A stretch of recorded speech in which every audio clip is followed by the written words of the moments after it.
Di kehidupan sehari-hari, kita sering melihat berita tentang sulitnya mencari pekerjaan, perusahaan yang mengurangi karyawan, atau lulusan baru yang masih bingung mencari peluang kerja.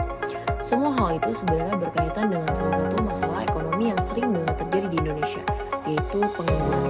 Pengangguran bukan hanya angka di statistik, tapi juga masalah nyata yang dirasakan banyak orang.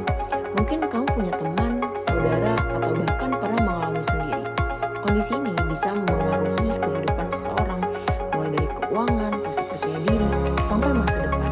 Karena itu, penting bagi kita untuk memahami apa itu pengangguran, apa penyebabnya, dan bagaimana cara mengurangi dampaknya. Di video ini, kita akan membahas semuanya dengan bahasa yang sederhana dan mudah dipahami, supaya kamu bisa mengikuti penjelasannya dengan nyaman. Jadi, pastikan kamu tonton sampai selesai ya. Yuk, langsung kita mulai. Jadi, yang pertama, apa itu pengangguran? Secara sederhana, pengangguran adalah kondisi ketika seseorang yang sudah masuk usia kerja, sehat dan ingin bekerja, tapi belum mendapatkan pekerjaan. Jadi bukan berarti orang itu malas ya, tapi memang pekerjaannya belum tersedia atau kesempatan yang ada tidak sesuai. Pengangguran bisa terjadi di mana saja loh, baik di kota besar maupun di desa kecil. Selanjutnya yaitu jenis-jenis pengangguran. Yang pertama yaitu pengangguran struktural. Ini terjadi ketika ada perubahan dalam dunia kerja. Misalnya, pekerjaan yang dulu dilakukan manusia sekarang digantikan mesin atau teknologi. Yang kedua yaitu pengangguran friksional. Ini terjadi ketika seseorang sedang berada di masa transisi. Misalnya, baru lulus sekolah, pindah kota, atau sedang mencari pekerjaan yang lebih cocok. Yang ketiga yaitu pengangguran musiman. Biasanya terjadi pada pekerjaan tertentu yang hanya ada di musim tertentu. Misalnya, petani atau pekerja pariwisata. Yang keempat atau yang terakhir yaitu pengangguran siklikal. Ini terjadi ketika kondisi ekonomi sedang buruk, jadi perusahaan mengurangi pekerja karena penjualan menurun. Nah, dengan memahami jenis-jenisnya, kita bisa lebih mudah nih untuk memahami sumber masalahnya. Selanjutnya, ada penyebab terjadinya pengangguran. Pengangguran muncul bukan karena satu faktor saja, namun ada beberapa penyebab lainnya, seperti yang pertama, lapangan kerja terbatas, sementara pencari kerja semakin banyak. Yang kedua, keterampilan yang tidak sesuai.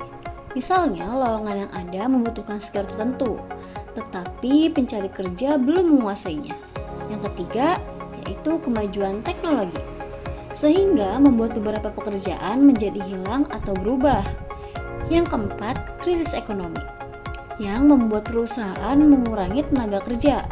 Dan yang terakhir atau yang kelima yaitu pendidikan atau pengalaman minim, sehingga sulit untuk bersaing di pasar kerja.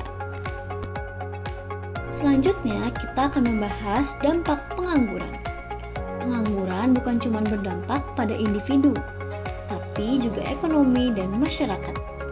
Secara pribadi, pengangguran bisa membuat seseorang kehilangan pemasukan dan mengurangi rasa percaya diri.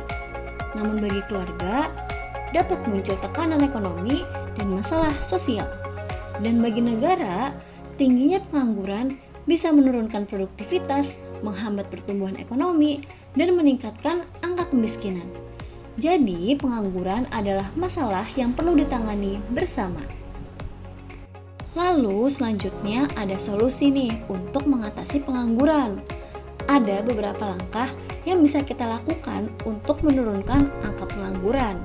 Langkah yang pertama yaitu meningkatkan keterampilan dan pendidikan melalui kursus, pelatihan, atau belajar skill baru. Lalu langkah yang kedua yaitu mendukung UMKM dan wirausaha, karena usaha kecil dapat membuka lapangan pekerjaan baru. Lalu langkah yang ketiga yaitu pemerintah dapat menciptakan program pekerjaan seperti pembangunan infrastruktur dan bantuan usaha. Lalu yang keempat yaitu mengikuti perkembangan teknologi supaya kita tidak tertinggal dan tetap kompetitif di pasar kerja. Lalu langkah yang terakhir atau langkah yang kelima yaitu kita dapat mencari peluang kerja online atau pekerjaan freelance yang sekarang semakin banyak nih dibutuhkan. Nah, itulah pembahasan singkat tentang pengangguran. mulai dari pengertian, jenis, penyebab, dampak, hingga solusinya. Semoga video ini bisa membantu kamu ya memahami masalah ini dengan lebih mudah. Terima kasih sudah menonton dan sampai jumpa.